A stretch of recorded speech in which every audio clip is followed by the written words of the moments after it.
अध्यात्म विज्ञान कोई धर्म या संप्रदाय नहीं है, ये स्पिरिचुअल साइंस है जो कुदरत के कानून पर आधारित है। ये विज्ञान पूरे ब्रह्मांड के सभी रहस्यों को उजागर करता है और जीवन के सभी पहलुओं को समझने के लिए एक नई दृष्टि देता है। इसी को आर्ट ऑफ विजन कहते हैं, दुनिया को देखने की एक नई दृष्टि, जो अध्यात्म विज्ञानी परम पूज्य स्वामी श्री कमलेशानंद जी के निर्देशन में सनातन सत्य का अनुसंधान कर हमारे जीवन को प्रकाशित करे। जय सच्चिदानंद।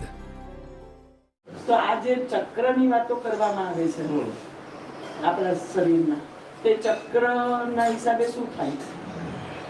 અંદર છે, ડોક્ટરને પૂછી જો અંદર ચક્રો છે?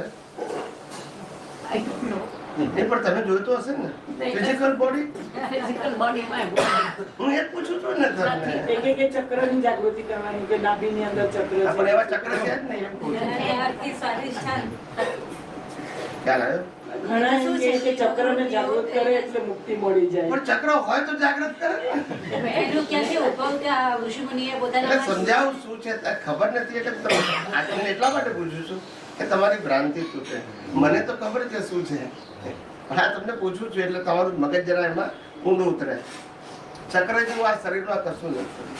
ચક્ર એટલે તમારા સ્પિરિચ્યુઅલ ડેવલપમેન્ટના status. You can go upgrade upgrade upgrade. એટલે આટલું ક્લિયર થઈ ગયું, આટલું ક્લિયર થઈ ગયું, આટલું ક્લિયર થઈ ગયું, એને ટાઇટલ આપ્યા. એમના નામ, એમના ચક્રોના નામ. જૈન ધર્મમાં એને ગુંઠાણા કીધા અને ચક્ર કીધા.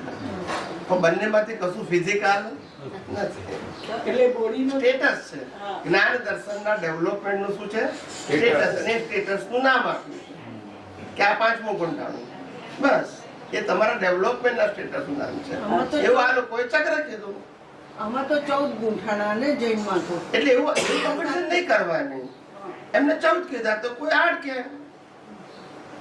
હિન્દુઓએ કીધું કે આ 3 લોક છે, જૈનોએ 14 લોક કીધા. બોલતા નથી તો ખોટા.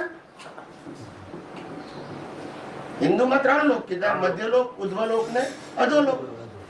જૈનોએ શું કીધું કે 6 દિવ્ય લોક, 7 નરક લોક ને 1 મધ્યલોક, એટલે 14 લોક.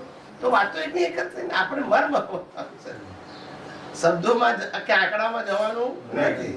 બંનેનો મિનિંગ એક જ છે. પેલા પર્ટિક્યુલર કીધું, આ લોકોએ ગ્રોસ કીધું.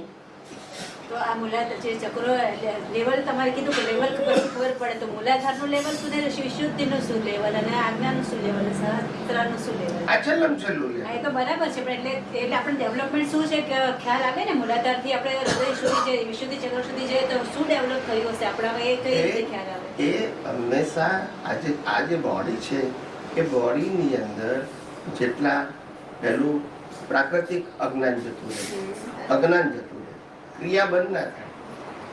પછી વાણીનું અજ્ઞાન જતું રહે, વિચારોનું અજ્ઞાન, એમ તમારું ગ્રેડ શું થતું જાય? મળતું જાય. આ બધી પ્રક્રિયાઓ છે. આ બધા રોંગ બિલીફોમાંથી તમે છૂટતા ગયા. ઉદયમાંથી બચાય નહીં, પણ વિઝન તમારું ક્લિયર થઈ જાય. એ તમારે કન્સર્ન નથી. એવું લેવલ પેલા મનના ધોરણે પછી વાણીના ધોરણે કે પછી એવું કઈ નહીં? પેલું સ્થૂળ. પેલા સ્થૂળથી સૂક્ષ્મ. મન તો છેલ્લું પકડાય, મન જલ્દી પકડાય. પેલા ઇન્દ્રિયોથી સ્ટાર્ટ. સ્થૂળ વસ્તુ જલ્દી પકડાય ને, કે હું આનાથી જુદો છું. પછી વાણી આવે, પછી મન આવે, પછી ભાવ આવે. એ રીતે ડેવલપ. પહેલા દ્રવ્ય મન આવે, પછી ભાવ મન આવે. બધું ધીમે ધીમે સમજાય. પહેલા સ્થૂળ આવે, વાણી આવે, પછી મન ડિસ્ચાર્જ આવે, પછી આખી દ્રવ્ય મન બુદ્ધિ ચિત્ત અહંકારની પ્રોસિજર, અને પછી આવે ભાવ મનની પ્રક્રિયા. આવી રીતે તમારું બધે થાય. પછી એમાંથી તમને છૂટું પાડતા આવે ત્યારે અજ્ઞાન એકચ્યુઅલ ઇરેઝ થાય અને વિજ્ઞાન ધીમે ધીમે મજબૂત થાય. વિજ્ઞાન એટલે સનાતન સત્ય, અજ્ઞાન એટલે રિલેટિવ સત્ય.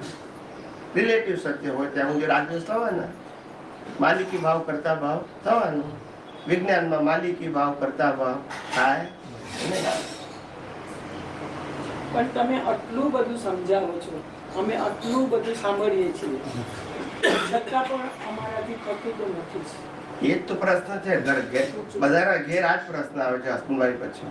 હું છેલ્લા 25 વર્ષથી કહું છું તોય સુધરતા નથી, બોલતા નથી. પણ એ husband તો જાણે કે અમારા જેવો જ હોય.